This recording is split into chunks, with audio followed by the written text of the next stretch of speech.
Good afternoon, everybody. My name's Nik Nesbitt, as they say up there, and I'm going to talk to you a little bit about opportunity in Africa and how we can turn the tide and make what we have in Africa different. We're all used to seeing the image of Africa of starving babies with extended bellies, swatting flies. We're used to seeing all kinds of images of Africa that ring true in all of our minds. And in our own little way, in the little company that I started, we are trying to change that. And so this presentation is not about my company, but it's about the company I keep. Kilimanjaro, right out here across the other side of the lodge. Global warming, big, huge problems. Much bigger, larger people than what we're doing at KenCall are solving. People, Al Gore and the list goes on and on. They're trying to fight global warming, global change. It's affecting everything around this mountain here. The rivers are drying up. People aren't able to grow their crops. And the images of Africa continue. When you get a closer look, what was once known as this big, white, majestic mountain, Museo Tunya in the or some of the other names that they have for it.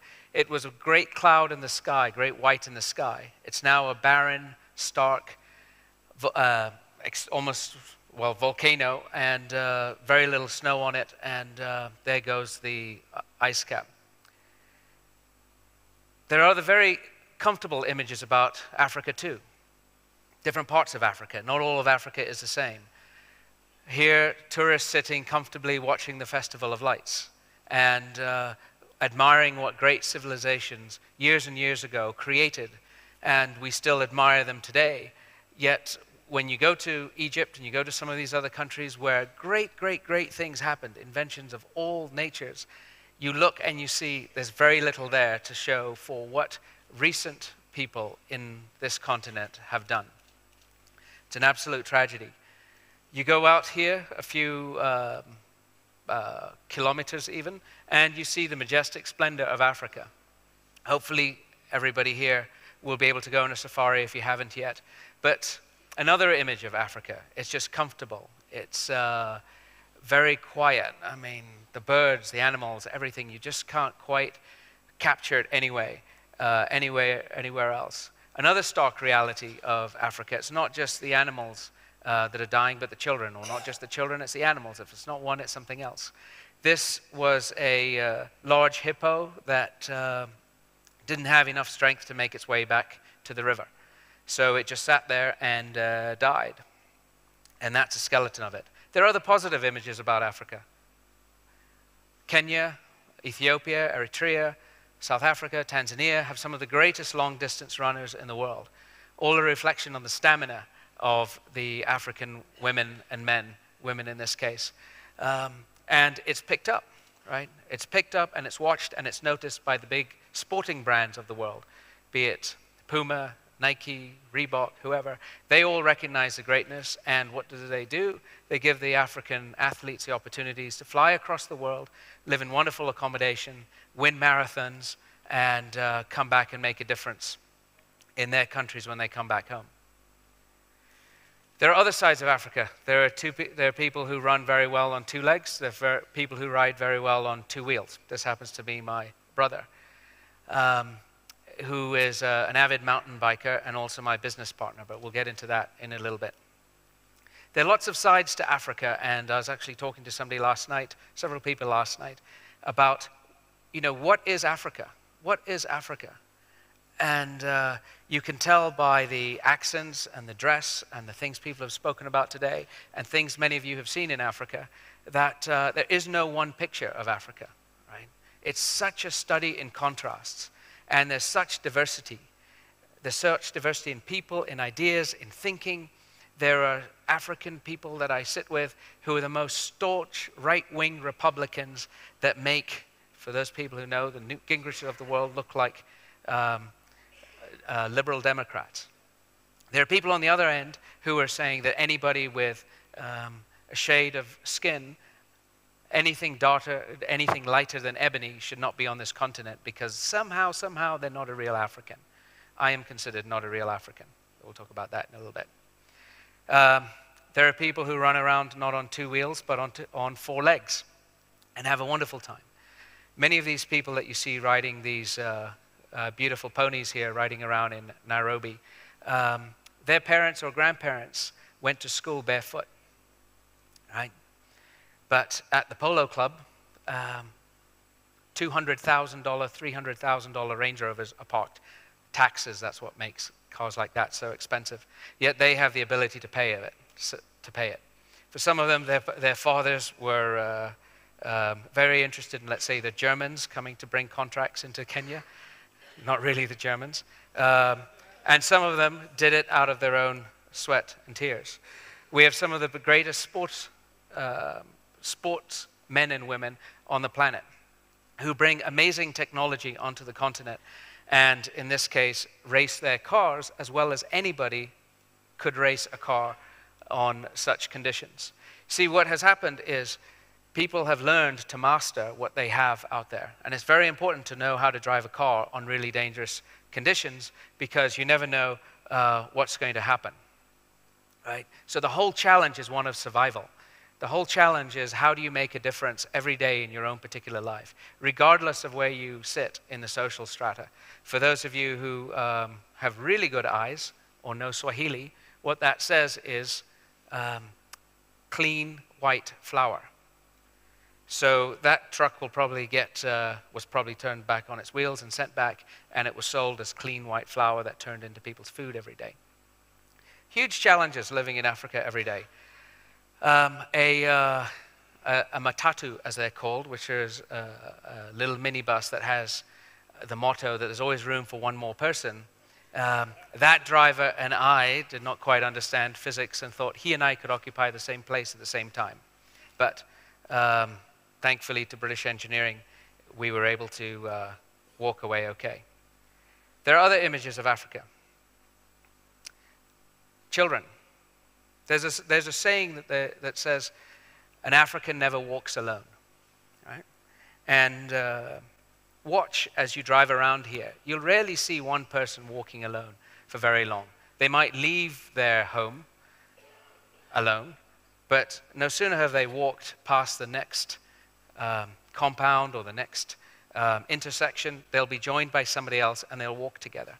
Right? They'll walk together, and after a while, one person will leave, the other one will move on, another one will join him.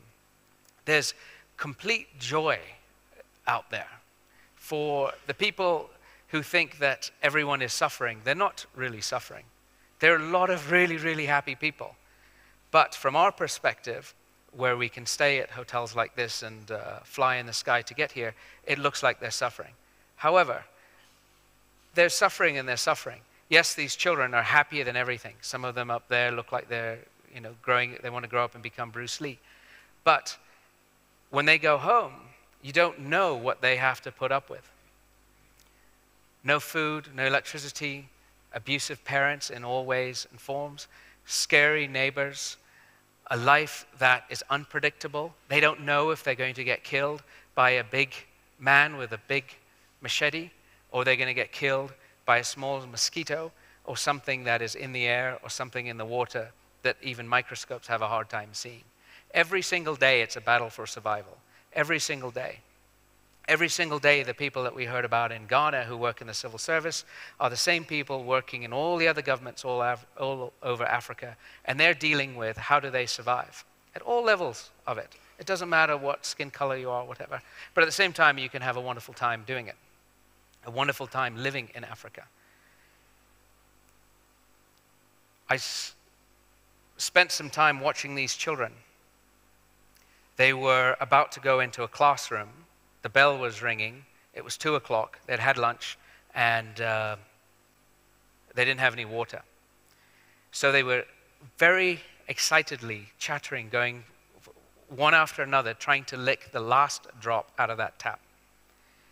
Now, about 4 years ago, I moved back to Kenya from the States and started a charity foundation with a bunch of friends who said, let's do something, and we built schools and latrines and all kinds of things. And we were building a library for the school, and it was just very real what we were doing to us, because we found that no one else was making a difference. But why is all of this important? This is all great. We know a lot of this. A lot of you have seen those slides. A lot of you heard the same thing. But I think a lot about what should be on all of our collective minds is, how do you make Africa relevant? How do you make Africa relevant? The GNP of Africa is so small that if a big tidal wave or something ran over Africa, there'd be a lot of people that would feel bad, really, but people who work in this building and other buildings like this in the capitals of the world, they'd be like, okay, well, that was Africa, you know? I mean, it's really sad. The people who would be really upset are the people mining out of the ground the same materials in the same raw, crude form that they've been mining out of the ground for 100 years. Now, a little bit about me and why all of this, again, is relevant is I grew up in Kenya. My grandfathers, great-grandfathers actually, came out from England at the end of the 19th century. One of them was an engineer and built a railway. It was one of the railway engineers that connected Mombasa up to Uganda. Shot lions and all kinds of things like that. A great pioneer. The other grandfather built coffee estates and was one of the first people to start coffee in Kenya. That was 100 and something years ago. Intermarried and so on, and you ended up with me. Growing up in Nairobi, went to a relatively modest school. It was always drilled in me that you have to be better. You have to be better. You have to go on to the next generation. You have to go and do something important for the country. Left here at the end of high school, went to the States, went to nice Ivy League schools, worked in fancy consulting companies, went off to the West Coast, went to nice, beautiful business schools, and I always had this yearning that I had to come back to Kenya. I always had to come back and make a difference. I had to come back and make a difference for those people over there. And in my last few years in the States, I was working for a company called Quest Communications, senior vice president, had $1 billion budget, 400 people, people all over the world, saw the advent of the internet, saw what was happening in India, and just had this competitive juice coming that said, I have to go back to Kenya to make a difference, have to go back to make a difference. And so left Quest, came to Kenya, went back and forth. And what kept coming back was, it isn't about building a mobile wireless or a wireless network, fixed wireless, mobile wireless, everything I looked about. It was all about creating jobs for us. And the only thing I could think of that would create a large amount of employment would be outsourcing and call centers. And it wasn't just employment for the sake of employment. It was employment for the sake of giving something back to people in Kenya that wouldn't have had the privilege or the experience that I had had. Every time I came back from the States to come back on holiday, it was wonderful.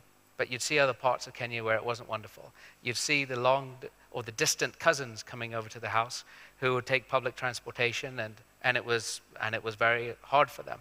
Their children didn't have jobs, and the last government didn't do a lot to create jobs. I wanted to create an environment where people could come to work, could feel proud about what they did, be really excited, and do everything that was in their powers to better their lives. Spent some time, fortunately, with the president of Kenya, who had no idea what this outsourcing business was about. It was the equivalent of having CNN on and you don't have a TV. The government in Kenya had no idea that all of these people were leaving to go out of the country where there was a way that they could actually stay.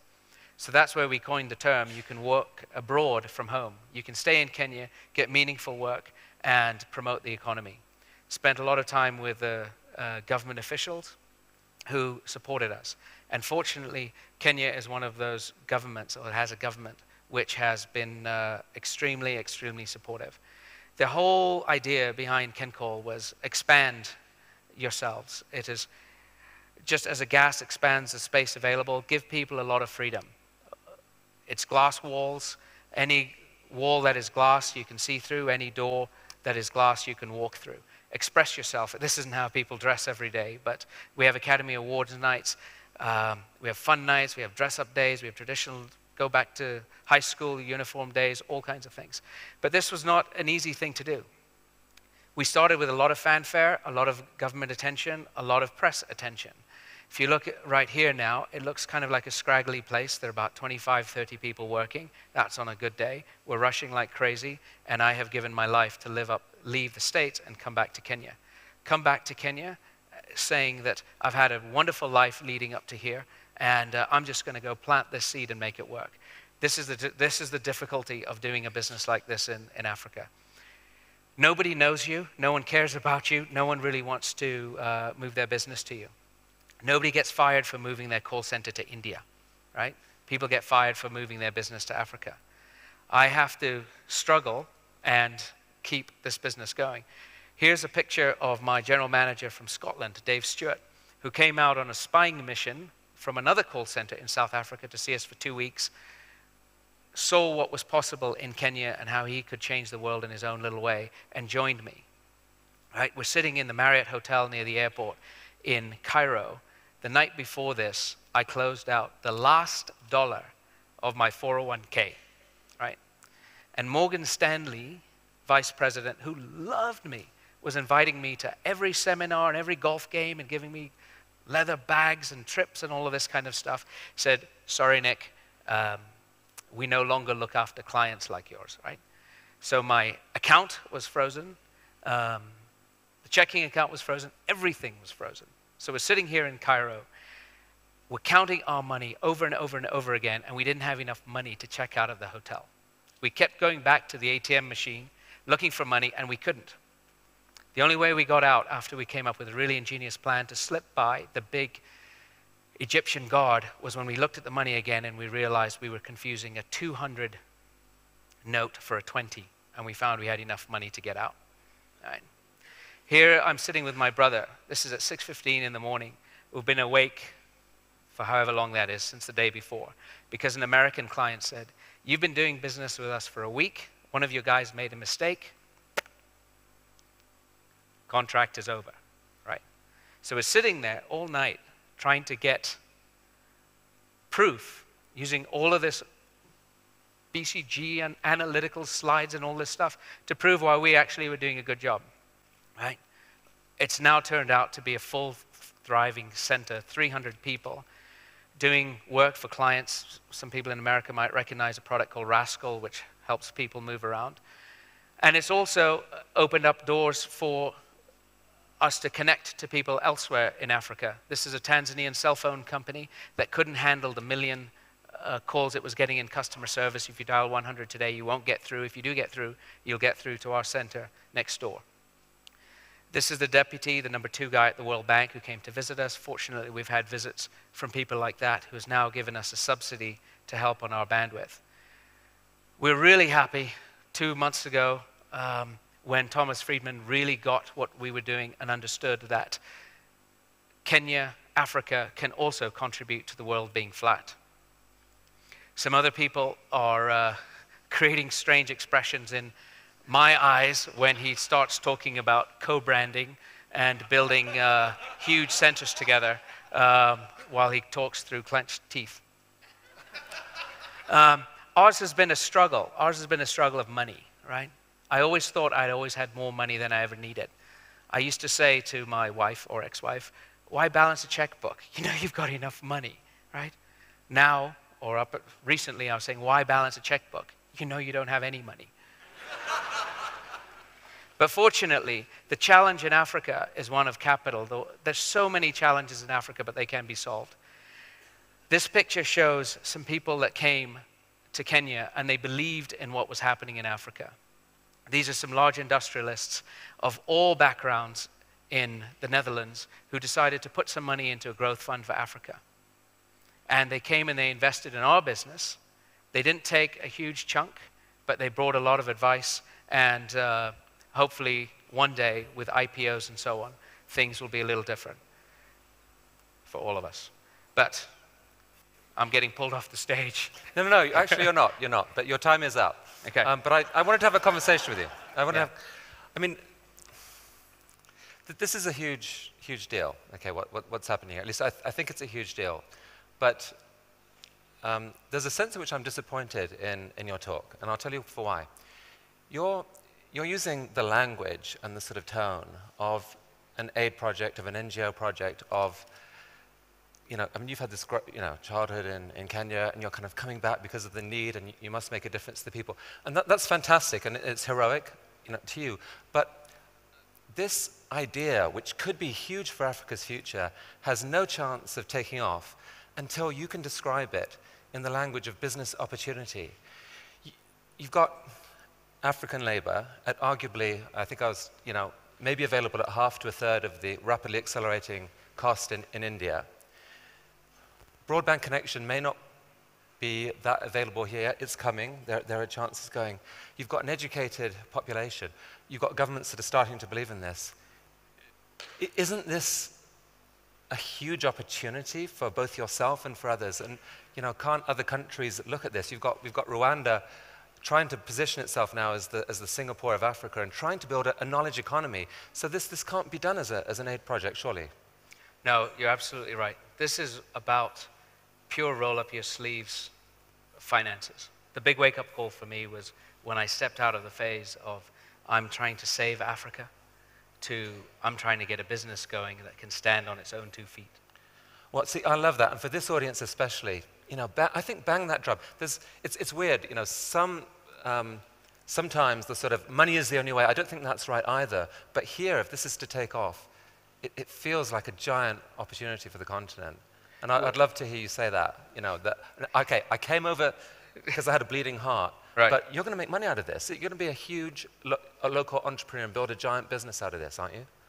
I will make a lot of money out of this. I'll make a lot of money out of this. And why that's important to me, besides just the fact that I make a lot of money, is because these people that work for me will get shares in the company, right?